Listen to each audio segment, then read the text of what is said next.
David Spada is a successful attorney whose dream was to become a sports talk show host. Elliott Harris is a Chicago sports columnist who wanted to expand his media presence. In the next hour, they combine their talents and love of sports and women by interviewing former professional athletes and lovely ladies on sports and torts. But keeping the boys out of trouble isn't always easy, because when David and Elliott are together, they have more fun than should be legal. Welcome to another edition of Sports and Torts on TalkZone.com with David Spada and Elliott Harris. I'm Elliott Harris, and David and I have had the pleasure of talking to many basketball legends. Today's show features two of them. Well, actually, one legend and one legend in the making. We have Oscar Robertson, who starred for the Cincinnati Royals and Milwaukee Bucks. And we have Elena Delle Donne, who starred at the University of Delaware and is currently with the Chicago Sky of the WNBA and is well on her way to becoming Rookie of the Year. First off, we will have an interview with Elena, who was gracious enough to stop by the Talk Zone studios to spend some time with David and me recently.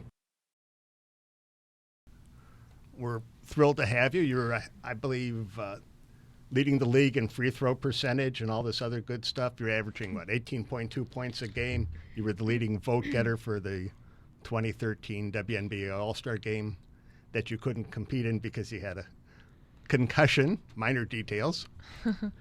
How are you? I'm doing well. I was able to take a little bit of a break after our last game to, rest and try to recover a little bit with the concussion, and I'm doing much better now and just trying to get back on the court. Right now it's just day to day, but I'm starting to feel good. Okay. I have a basic question. Were you athletically tall before you were good before you were tall, or were you always both? I was always both. I think it helped that I never had a growth spurt, so I didn't have an awkward period of time, but I was just always growing and always taller than the rest, so it helped me a little bit not to have that moment where you sprout up and then you're awkward. So the only stars you're seeing now are Elliott and I? Exactly. We got to have her vision double-checked if that's the case. Yeah. Did you start off basketball? Was that your first sport? Yeah, it was, and I have an older brother. He's 3 years older than me, so he was always playing with his friends, in the backyard. So that's when I really started to play and fell in love with the game ever since. So did you compete against mostly guys growing up or girls? Guys. My brother and all of his friends were always beating up on me, but it was fun and it was competitive, and they were the ones who were around to play, so I would always just try to jump into their games. How did they take it when you started beating them? They didn't like it so much. Maybe I got a concussion back then, but yeah, they didn't like it. But my brother was always, trash talking on my behalf, and he would put me on his team so he could protect me. Okay. So he was the enforcer? Oh, yeah. He made it worse for his friends. Okay. Yeah. Now, you have an older sister, Lizzie, who was born blind, deaf, cerebral palsy, autistic. Your definition of normalcy is different from most people's. Is that safe to say? Oh, yeah, definitely. Growing up, having an older sister like that puts so much in perspective, and you just learn so much, and I feel like I matured a lot quicker than, my other peers that didn't have a sister like that. What is life? I can't even begin to fathom what life is like growing up in a household like that, being old enough to understand what's going on and having your parents explain it to you. Yeah.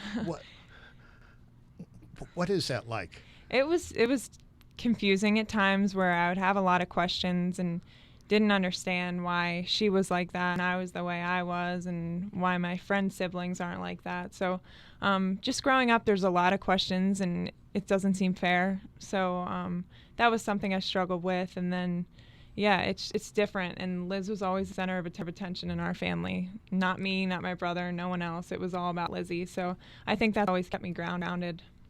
And the communication is basically by touch. And it's hand-over-hand sign language. She knows about 20 signs that all just apply to her, and they're really just specific for her.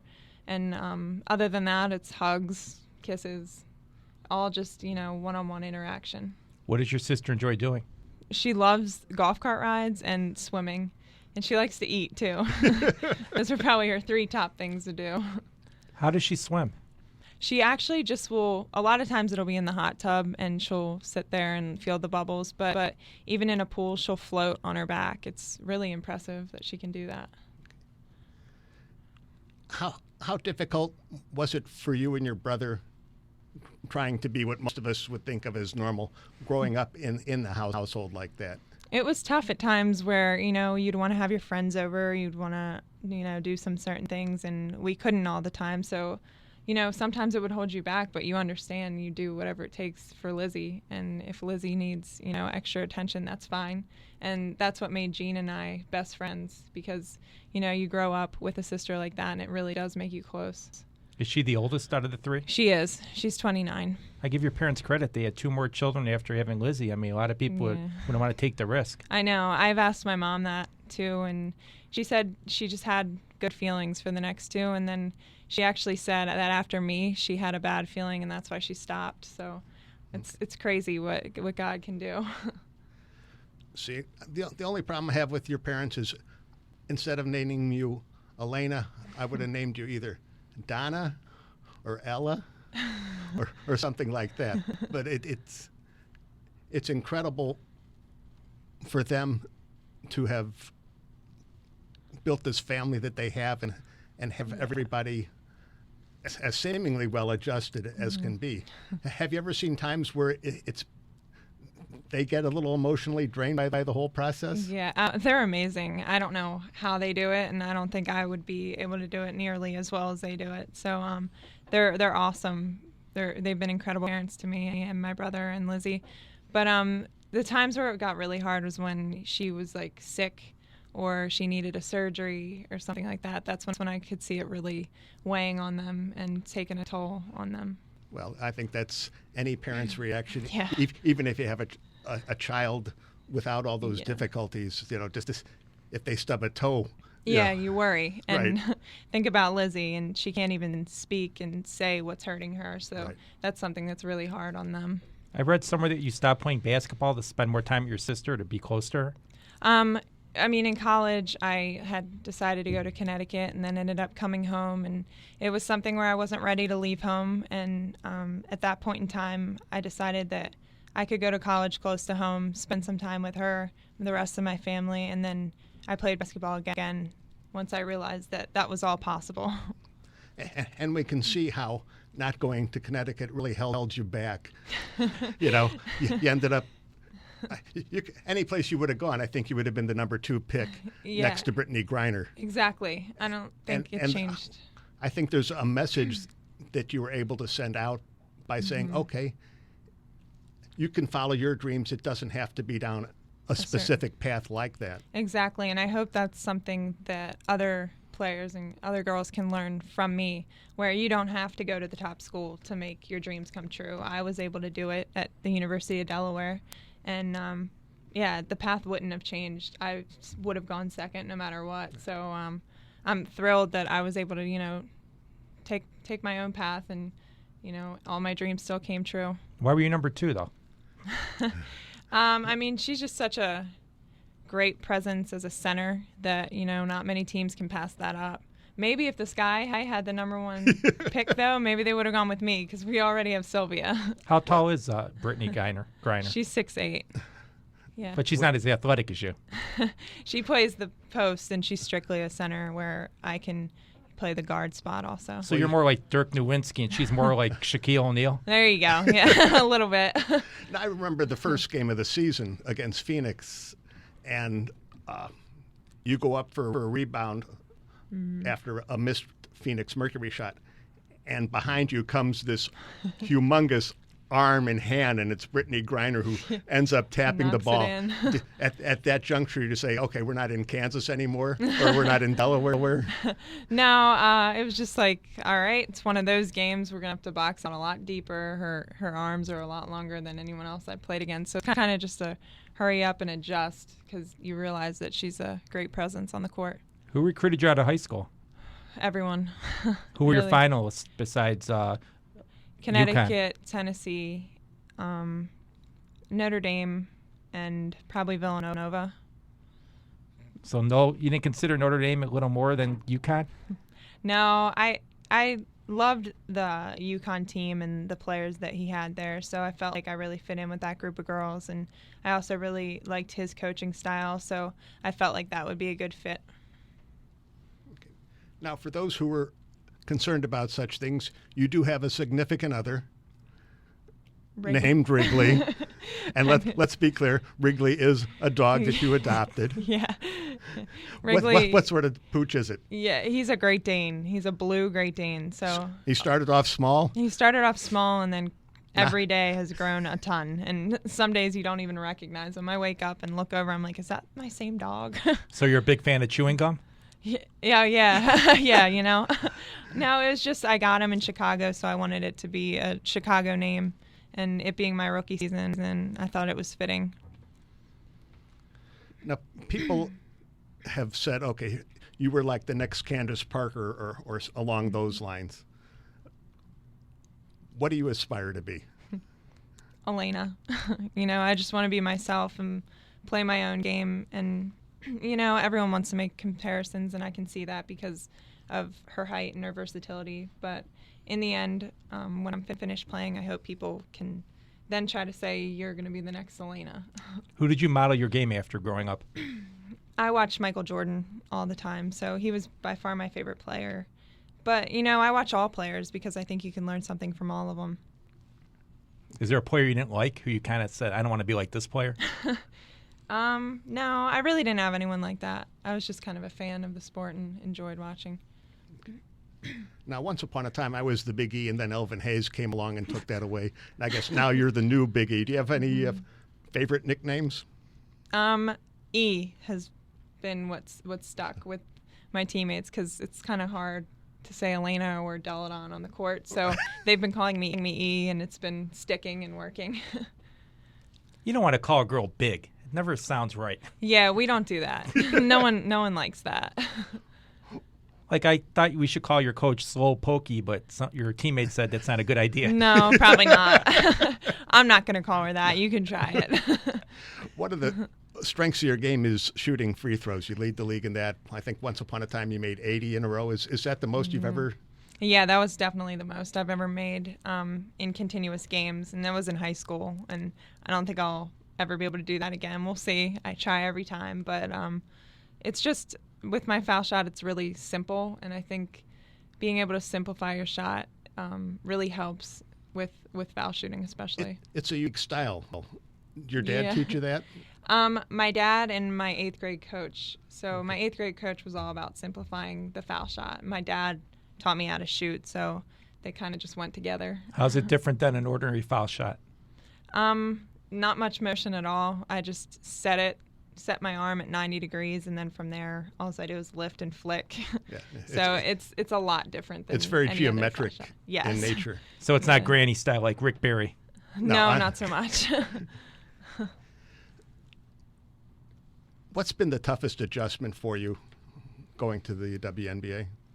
Actually, I would say the travel and just, you know, we're packing 30 games into not much of a long season. So we have a lot of games back to back, and then the traveling is it's a lot different than college where you just get on a bus and then you drive a couple hours, you play the game, and then you don't have a game for another week. So the travel has by far been, you know, the biggest adjustment so far. They need to give you aisle seats. I saw a photo of you on one of the flights. I was in the window, right? It's like you're cramped in there. Yeah, I know. You don't have a team jet yet? No, not yet. You got to talk to the owner there. So how did UConn compare to Delaware playing basketball?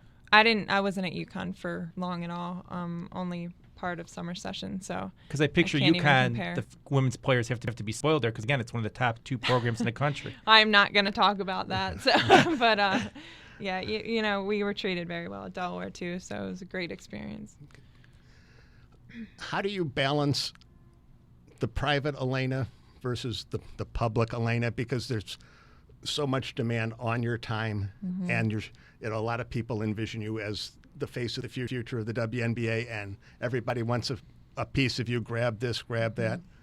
How do you maintain the balance in your life? That's been another adjustment also, because, you know, in college you have class and all that, so you can't always be doing appearances and media. So that's been something I've also been getting used to. And more than anything, I just listen to my body, and I can tell when things are getting too much. And that's when I talk to Pokey, and she can be the bad guy for me, because I hate doing that, and I hate saying no. So she's been incredible at being able to just put her foot down and realize what I need to do and how to stay healthy and really, you know, play good basketball, because that's my main job. Right. Are you going to do this during the off season, like go overseas like other players do, or are you just going to play for the Sky? I'm just going to play for the Sky for now. So this off season, I'm not going to go overseas. I'll probably do, you know, appearances both in Chicago, Delaware, and I want to start some camps and, you know, maybe start like a basketball academy. Okay. And an Elena Delle Donne Foundation? That's coming. That's in the works. I think that'll definitely be up and ready during the off season, where it's going to help individuals with special needs. Now, there are pictures of you with brown hair. At what point you're like Courtney Vandersloot? You know, you start off dark hair and you work in the blonde. Just keeps going blonder, right? It's naturally a brown, but I think 8th grade I got highlights, and ever since I've just kind of continued the highlights. And then I had a moment where I decided to go brown for a little bit, and I didn't like the way it looked as much as the blonde. So I think I'm going to stick to blonde for good now. And for games, it's eyeliner? Yeah. Is that like war paint? It's my war paint. Yeah, it gets me ready. Could you for bedazzle war. your uniforms if you want? No, we have a very strict, code of what we wear out on the court, so we can't. You have Lyme disease. Mm-hmm. How do you manage that? First of all, how did you get that? Have you ever figured that one out? In Delaware, unfortunately, there's a lot of deer ticks, and I think one of my dogs brought it in, and that's probably how I got it. But managing it, it's a lot of vitamins that I take on a daily basis, and then I also do IV treatment with vitamin C, and that's really been the trick for me. With your foundation, what are you looking to do with the foundation? I want to raise awareness, obviously, but money for families and different organizations, and I'll just be able to spread it out, spread the money and wealth out. Are you gonna, you're gonna your camps are gonna go to fund your foundation? My camps? Yes. That'll be a separate thing. Oh, okay. So yeah, I want to train, young basketball players and try to make them great basketball players, and so that's going to be a separate entity. But with the foundation, fundraisers, speeches, different things to raise awareness and money. It's got to be hard being a female basketball player and wanting to have a family, because it's kind of hard to balance the two. It is. It definitely is tough, because, you're busy, and then half of the year at least I'm in Chicago, and then the other half, I'll be in Delaware and Chicago back and forth. So it's tough, and, certain players do it, like Candace Parker, but it is hard. Now, Skylar Diggins, who was a number 3 draft choice, her agent is Jay-Z. Mm-hmm. She got a Mercedes. You didn't. I think we need to talk to your agent. I think someone should call my brother, right? He's been absolutely phenomenal, getting me amazing endorsements. So he's been doing a great job. Maybe the car is in the works. We'll see. Did Jay-Z approach you? No, I didn't even look at any other agents. I just knew I was going to go with my brother. Who's your biggest sponsor? My biggest is DuPont right now. Okay. DuPont and Nike, I would say, are pretty even. So has the Delle Donne family overtaken the DuPonts and the Bidens in terms of popularity in Delaware? I don't know about that. I guess we've been in the media a lot with basketball, so it definitely will help your popularity a bit. But, you know, those families are huge, huge names. The president's a big basketball fan. Have you met him yet? The president, no, I haven't, but I've met the vice president a few times. Does he remember meeting you? Yeah, because he's a Delaware alumni, so he was a big fan of our team and came to 2 games. And then he even invited us to the White House and gave us a special tour, and then we had a barbecue at his house. So he's been great to us. Did you get to shoot a hoop at the White House on the basketball court? No, I didn't. We didn't get to play. You're only 23. Any idea what you want to be when you grow up, if you grow up? I'm never going to grow up, Oh, so good. I'm not going to think about that. I'm not sure. We'll see. Okay, that was a lot of fun for David and me. Hope Elena enjoyed it at least a fraction as much as we did. When we come back, we will have Oscar Robertson. You were listening to Sports and Torts on TalkZone.com.